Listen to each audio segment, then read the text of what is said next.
In the NASCAR Xfinity series over 40 years in the sport, there have been many numbers come and go.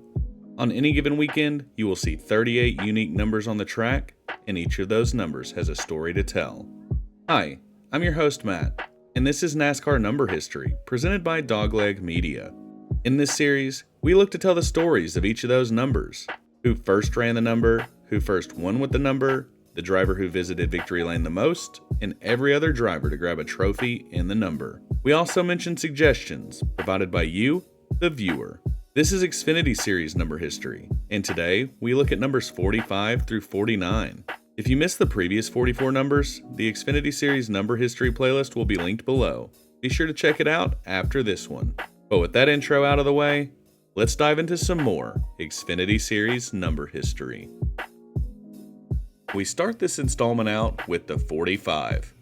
The 45 has made 371 starts in the Xfinity Series and has yet to score that elusive win. Despite that, it's managed to notch 53 top 10s and lead 97 laps along the way. It's been a journey of ups and downs, and we're going to explore who made those moments happen. The first to drive the 45 was none other than the legendary Dale Earnhardt. Earnhardt raced the number 45 at Bristol in 1982, driving for Robert Gee. This would be his only start with the number in the Xfinity Series, where he would come home 17th. And when we talk about the 45 car in the Xfinity Series, we can't leave out Charlie Luck. He holds the record for the most starts in the 45, having competed in 97 races with the number, driving for his own team. His best finish with the number came in 1986, where he finished second at Rogemont. And this is the best finish for the number. He would record 1 top 5 and 4 top 10s in his time with the 45. And while the 45 hasn't exactly been a winning number, there are a few notable drivers who deserve honorable mentions. First up is Adam Petty, suggested by Titan Ironwolf. The son of Kyle Petty, Adam drove the number 45 for Petty Enterprises in 40 races. He scored 3 top 5 finishes and 4 top 10s during his time with the number. Tragically, we would lose Adam in 2000, where he would crash during practice at New Hampshire Motor Speedway, ultimately claiming his life. This was a huge loss for the NASCAR community, and Adam's legacy still lives on in the hearts of fans and through the incredible work of Victory Junction. If you haven't checked them out, I highly encourage you to do so. Next we have Cesar Baccarella, suggested by Suarez Fan 99. He is the co-owner of Alpha Prime Racing, who's driven the number 45 in recent years. In 2023, Cesar scored the number's most recent top 10 with a 9th place finish at Michigan. And on to the current driver. And I know that this video will come out after the Darlington race, but at the time of this recording, Brad Perez was the most recent driver to take the wheel of the 45 at Martinsville. While Brad hasn't had the chance to make a big impact yet, he represents the ongoing journey of this number in NASCAR. Could Alpha Prime make the 45 a full-time number, or maybe give the seat to a star Cup Series talent to get its first win? Let me know down below. And now we move to the 46. So let's kick things off with the basics. The 46 car has made 296 total starts.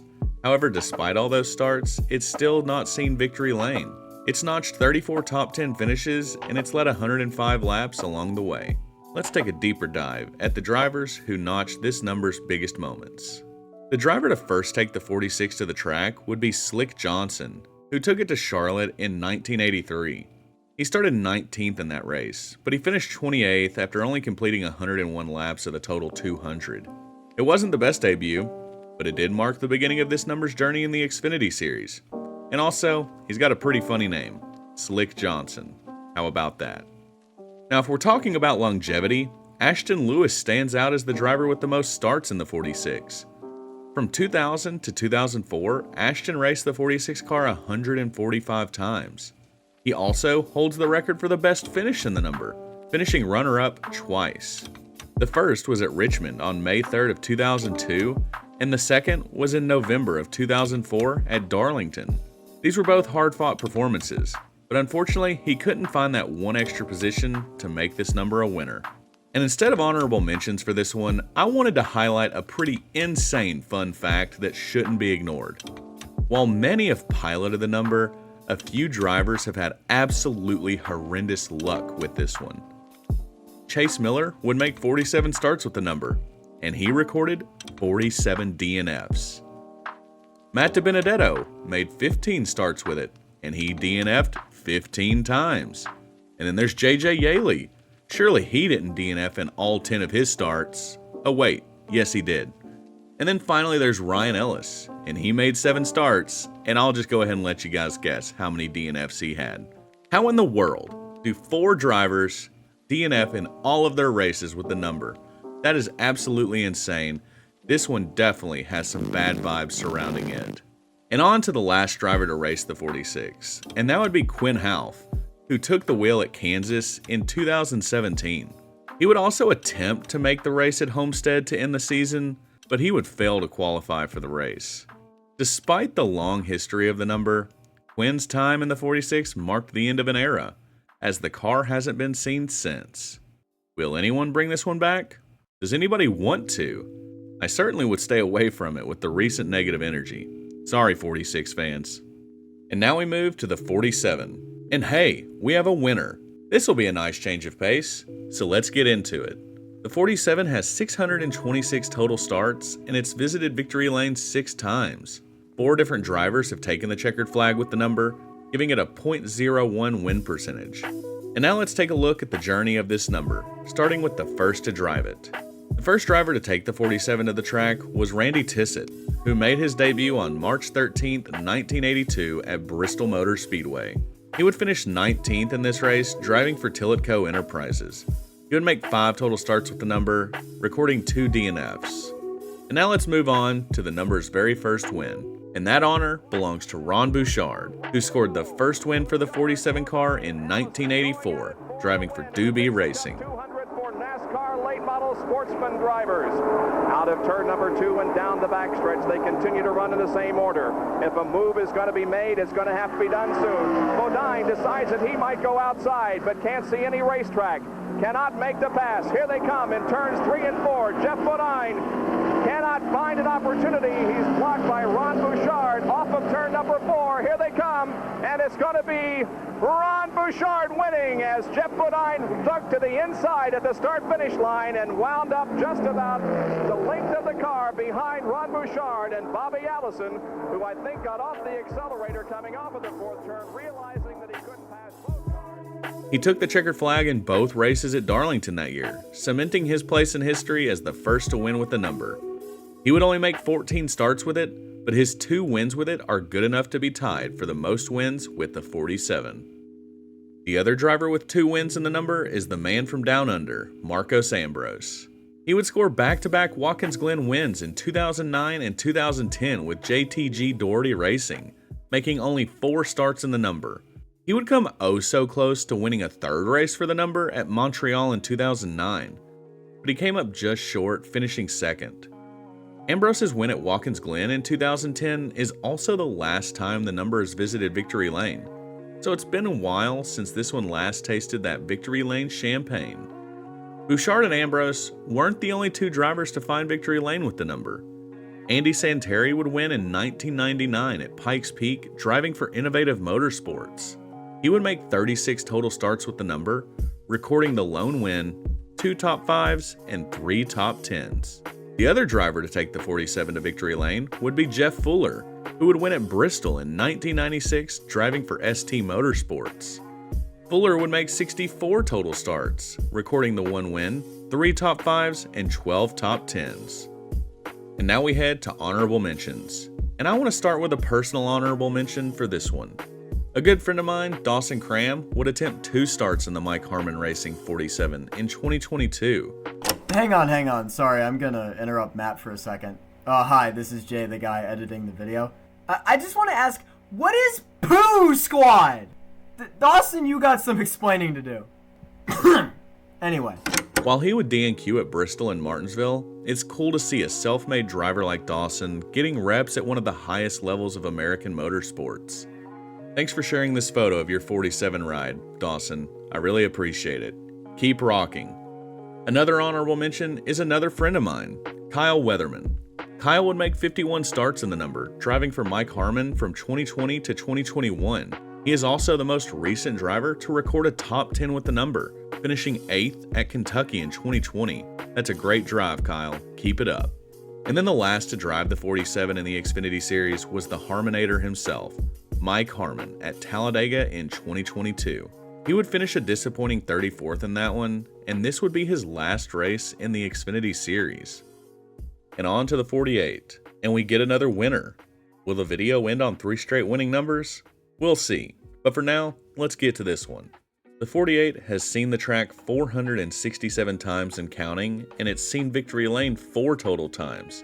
It's had 4 different winners, and that gives it a .1 win percentage. The first to drive the 48 was Paul Scholl. He would take the 48 to Bristol in 1982, where he would finish 15th. Scholl only ever made 2 starts in the Xfinity Series, both with the 48. His last start would come in 1983 at IRP. The first win in the 48 would be Sterling Marlin. He would win at Charlotte in 1990, driving for Fred Turner Racing. He would make a total of 14 starts with the number, recording this lone inaugural win, 2 top 5s, and 3 top 10s. Every driver to visit victory lane in the 48 has only visited once, so they are all tied for the most wins. Let's detail the other winners here, in chronological order, starting with Kenny Wallace. We got 1 lap. Jeff Green's a sitting duck. Yeah. Jeff Green has led 121 laps of this thing, and he's the only one who's got the old tires. And this also could decide the championship right here. Kevin Harvick could be the champion when they leave here today. Harvick is lined up 5th. Running order, top of the screen. Green, Keller, Wallace. Then Kenseth, Harvick, McLaughlin, David Green, Ryan Newman, and Hank Parker Jr. Those are the only cars on the lead lap. Here they come. Green and white flags. Last lap, Jeff Green's got the old tires that have been on since lap 93. Who's out of gas? Somebody said he's out of gas. Green flag, green and the white. Uh-oh, they passed. Looking inside. Jeff Green is out of gas. The leader's out of gas. And the championship goes away as Green runs out of fuel on that white flag. Car to wall. Car to wall, turn 1. Leaders are racing back for the checkered flag. It was Kelly Denton that got into the wall. Kenny Wallace is the leader.